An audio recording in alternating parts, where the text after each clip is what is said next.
Chapter 13. I plunged to my death. We spent 2 days on the Amok train, heading west through hills, over rivers, past amber waves of grain. We weren't attacked once, but I didn't relax. I felt that we were traveling around in a display case, being watched from above and maybe from below, that something was waiting for the right opportunity. I tried to keep a low profile because my name and picture were splattered over the front pages of several East Coast newspapers. The Trenton Register News showed a picture taken by a tourist as I got off the Greyhound bus. I had a wild look in my eyes. My sword was a metallic blur in my hands. It might have been a baseball bat or a lacrosse stick. The picture's caption read, 12-year-old Percy Jackson, wanted for questioning in the Long Island disappearance of his mother 2 weeks ago, is shown here fleeing from the bus where he accosted several elderly female passengers. The bus exploded on an East New Jersey roadside shortly after Jackson fled the scene. Based on eyewitness accounts, police believe the boy may have been traveling with 2 teenage accomplices. His stepfather, Gabe Ugliano, has offered a cash reward for information leading to his capture. Don't worry, Annabelle told me. Mortal police could never find us, but she didn't sound so sure. The rest of the day I spent alternatively pacing the length of the train because I had a really hard time sitting still or looking out the windows. Once, I spotted a family of centaurs galloping across a wheat field, bows at the ready as they hunted lunch. The little boy centaur, who was the size of a second grader on a pony, caught my eye and waved. I looked around the passenger car, but no one else had noticed. The adult riders all had their faces buried in laptop computers or magazines. Another time, toward evening, I saw something huge moving through the woods. I could have sworn it was a lion, except that lions don't live wild in America. And this thing was the size of a Hummer. Its fur glinted gold in the evening light. Then it leapt through the trees and was gone.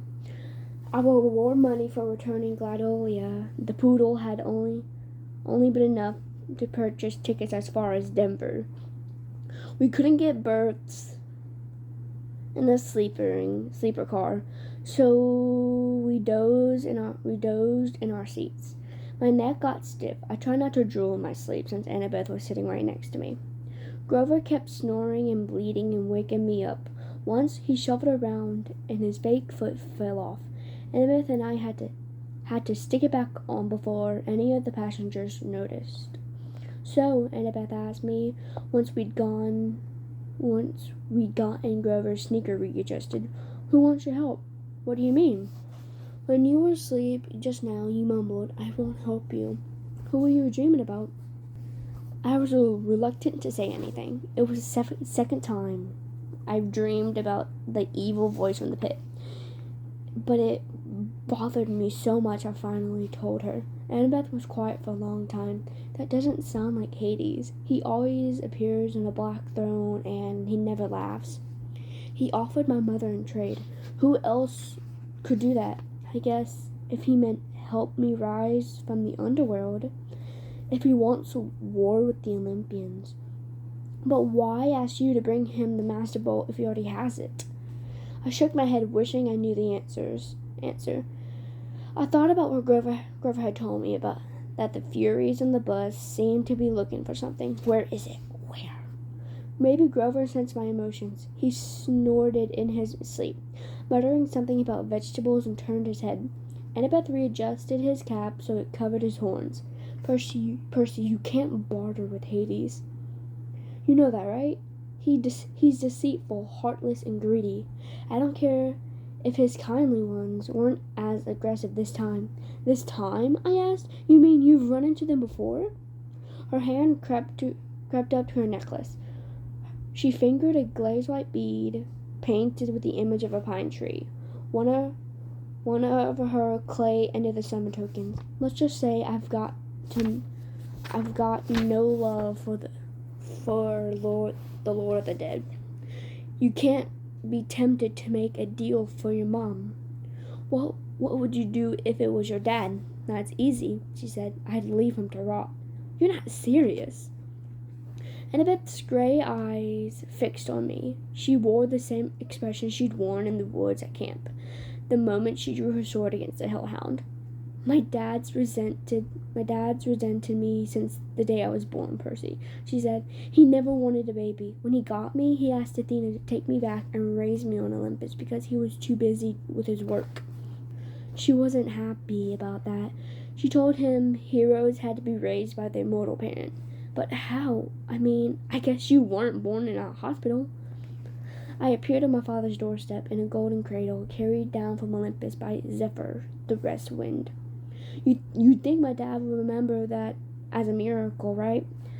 Like, maybe he'd take some digital photos or something, but he always talked about my arrival as if it were the most inconvenient thing that had ever happened to him. When I was 5, he got married and totally forgot about Athena. He got a regular immortal wife and had 2 regular immortal kids, and tried to pretend I didn't exist. I stared at the train window. The lights of a sleeping town were drifting by. I wanted to make Annabeth feel better, but I didn't know how. My mom married a really awful guy, I told her. Grover said she did it to protect me, to hide me in the scent of a human family. Maybe that's what your dad was thinking. Annabeth kept worrying at her necklace. She was pinching the gold college ring that hung with the beads. It occurred to me that the ring must be her father's. I wondered why she wore it if she hated him so much. He doesn't care about me, she said. His wife, my stepmom, treated me like a freak. She wouldn't let me play with her children. My dad went along with her. Whenever something dangerous happened, something with monsters, they would both look at me resentfully, like, how dare you put our family at risk? Finally, I took the hint. I wasn't wanted. I ran away. How old were you? The same age as when I started camp. 7. But you couldn't have gotten all the way to Half-Blood Hill by yourself. Not alone. No, Athena watched over me, guiding me toward help. I made a couple of unexpected friends who took care of me, for a short while anyway.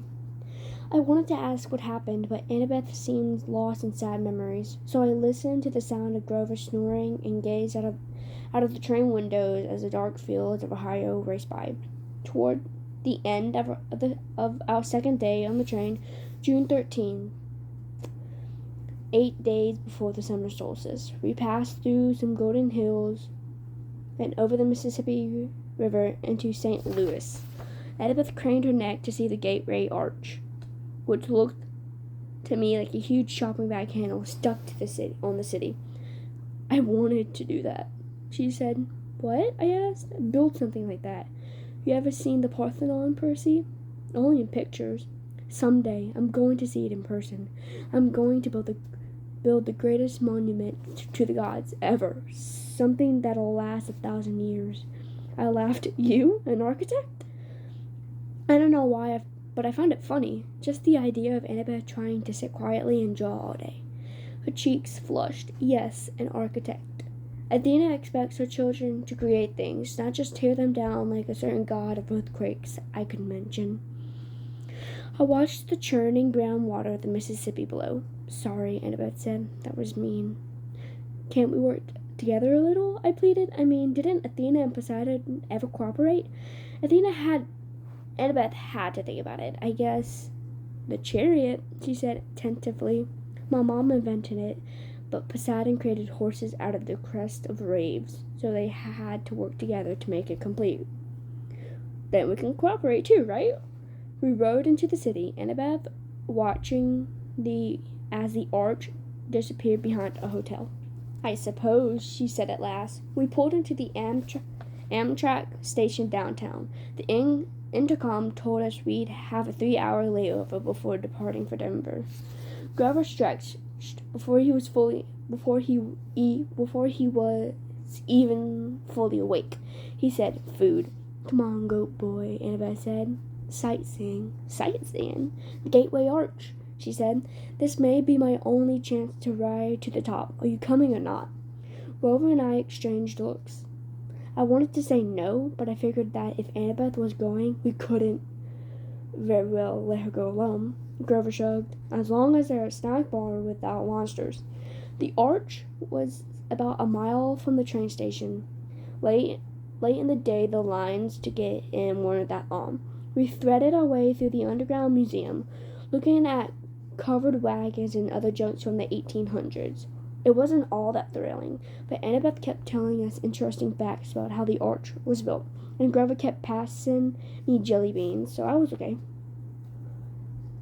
I kept looking around, though, at the people in line. You smell anything? I murmured to Grover. He took his nose out of the jelly bean bag long enough to sniff. Underground, he said distastefully. Underground air always smells like monsters. Probably doesn't mean anything.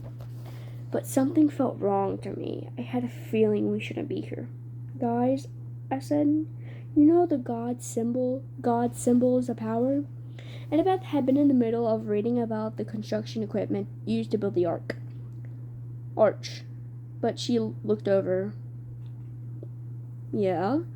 Well, hey, Grover cleared his throat. We're in a public place. You mean our friend downstairs? Right, I said. Our friend downstairs. Doesn't he have a hat like Annabeth's?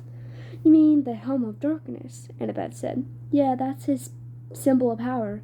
I saw it next to his seat during the Winter Solstice Council meeting. He was there? I asked. She nodded. It's the only time he's allowed to visit Olympus, the darkest day of the year. But his helm is a lot more powerful than my invisibility hat. If what I've heard is true, it allows him to become darkness, Grover confirmed. He can melt into shadows or pass through walls. He can't be touched or seen or heard. And he can radiate fear so intense it can drive you insane or stop your heart. Why do you think all rational creatures fear the dark? But then, how do we know he's not right here watching us? I asked. Annabeth and Grover exchanged looks. We don't, said Grover. Thanks. That makes me feel a lot better, I said. Got any blue jelly beans left? I almost mastered my jumpy nerves when I saw the little elevator car we were going to ride to the top of the arch. And I knew I was in trouble. I hate confined places. They make me nuts. We got shoehorned into the car with this big fat lady and her dog, a chihuahua with a rhinestone collar. I figured maybe the dog was a seeing eye chihuahua, because none of the guards said a word about it. We started going up inside the arch. I'd never been in an elevator that went in a curve, and my stomach wasn't too happy about it. No parents? The fat lady asked us. She had beady eyes, pointy, coffee-stained teeth, a floppy denim hat, and a denim dress that bulged so much. She looked like a blue jean blimp. There below, Annabeth told her, scared of heights. Oh, the poor darlings. The chihuahua growled. The woman said, Now, Sonny, behave. The dog had beady eyes like its owner, intelligent and vicious. I said, Sonny, is that his name? No, the lady told me. She smiled as if that cleared everything up. At the top of the arch, the observation deck reminded me of a tin can with carpeting. Rows of tiny windows looked out over the city on one side and the river on the other. The view was okay, but if there's anything I like less in a confined space, it's a confined space 600 feet in the air. I was ready to go pretty quick. Annabeth kept talking about structural supports and how she would have made the windows bigger and designed a see-through floor. She probably could have stayed up there for hours, but luckily for me, the park ranger announced the observation deck would be closing in a few minutes. I steered Grover and Annabeth towards the exit, loaded them into the elevator, and I was about to get in myself when I realized there were already 2 of the tourists inside. No room for me. The park ranger said, Next car, sir. We'll get out, Annabeth said. We'll wait for you, with you. But that was going to mess everybody up and take even more time. I said, nah, it's okay. I'll see you guys at the bottom. Grover and Annabeth both looked nervous, but they let the elevator door slide shut. The car disappeared down the ramp. Now, the only person left on the observation deck were me, a little boy with his pants, the park ranger, and the fat lady with her chihuahua. I smiled uneasily at this fat lady. She smiled back, her forked tongue flickering between her teeth.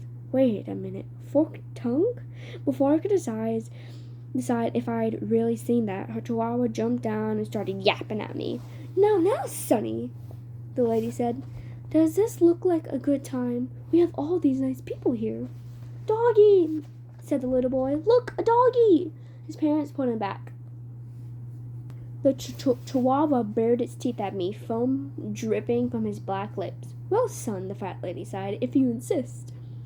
I started forming in my stomach. Did you just call the chihuahua your son? Chimera, dear, the fat lady corrected. Not a chihuahua. It's an easy mistake to make. She rolled up her dinner sleeves, revealing that the skin of her arms was scaly and green. When she smiled, I saw that her teeth were fangs. The pupils of her eyes were sideways slits, like a reptile's.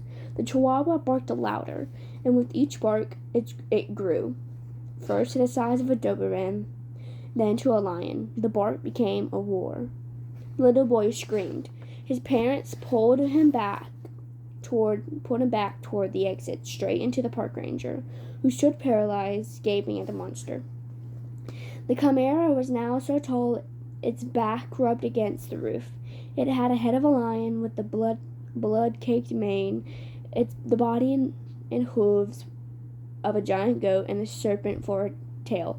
A 10-foot-long diamondback growing right out of its shaggy behind. The rhinestone dog collar still hung around its neck, and the plate-sized dog tag was now easy to read. Chimera, rabid, fire-breathing, poisonous. If found, please call Tartarus. Exit 954.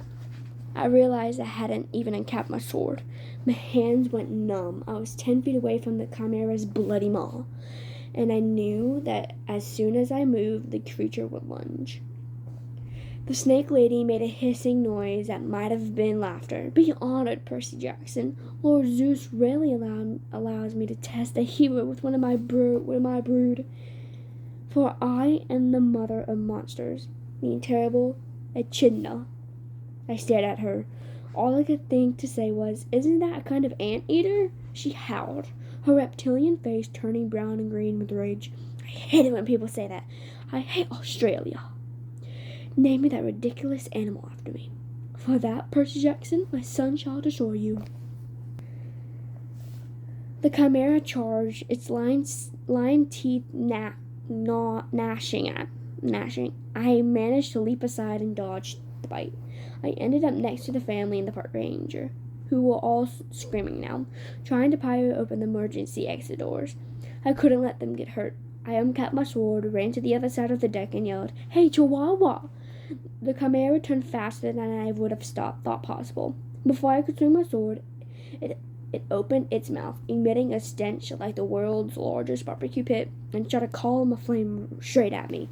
I dove through the explosion. The carpet burst into flames. The heat was so intense it nearly singed off my eyebrows. Where I had been standing a moment before was a ragged hole in the side of the arch, with molten metal steaming out around the edges. Great, I thought. We just blowtorched a national monument. Riptide was a now shimmering bronze blade in my hands. As the chimera turned, I slashed at its neck. That was my fatal mistake. The bark sparked harmlessly up the dog's collar. I tried to regain my balance, but I was so worried about defending myself against the fiery lion's mouth, I completely forgot about the serpent tail until it whipped around and sank its fangs into my calf. My whole leg was on fire. I tried to jab Riptide into the chimera's mouth, but the serpent tail wrapped around my ankles and pulled me off my balance, and the blade flew out of my hand, spinning out of the hole in the ark and down toward the Mississippi River. I managed to get to my feet, but I knew I had lost. I was weaponless. I could feel a deadly poison racing up to my chest. I remember Chiron saying that Aclymos would always return to me, but there was no pen in my pocket. Maybe it had fallen too far away. Maybe it only returned when it was in pen form. I didn't know, and I wasn't going to live long enough to figure it out. I backed into the hole in the wall. The chimera advanced, smoke curling from its lips. The snake lady, Echidna, cackled. They don't make heroes like they used to do, son? The monster growled. It seemed in no hurry to finish me off now that I was beaten. I glanced at the park ranger and the family. The little boy was hiding behind his father's legs. I had to protect these people. I couldn't just die. I tried to think. My whole body was on fire. My head felt dizzy. I had no sword. I was facing a massive fire-breathing monster and its mother, and I was scared. There was no place else to go, so I stepped to the edge of the hole. Far, far below, the river glittered. If I died, will the monster go away? Will they leave the humans alone? If you are the son of Poseidon, Echidna hissed, you would not fear water. Jump, Percy Jackson. Show me that the water will not harm you. Jump and retrieve your sword. Prove your bloodline. Yeah, right, I thought. I had read somewhere that jumping into water from a couple of stories up was like jumping into solid asphalt. From here, I'd splatter on impact. The chimera's mouth glowed red, heating up for another blast. You have no faith, Echidna told me. You did not trust the gods. I cannot blame you, little coward. Better you die now. The gods are faithless. The poison is in your heart. She was right. I was dying. I could feel my breath slowing down. Nobody could save me, not even the gods. I backed up and looked down at the water. I remember the warm glow of my father's smile when I was a baby. He must have seen me. He must have visited me when I was in my cradle. I remembered the swirling green trident that had appeared above my head the night of Capture the Flag, when Poseidon had claimed me as his son. But this wasn't the sea. This was the Mississippi, dead center of the USA. There was no sea god here. Die, faithless one, Echidna rasped, and the chimera sent a column of flame toward my faith. Father, help me, I prayed. I turned and jumped. My clothes were on fire, poison coursing through my veins. I plummeted toward the river.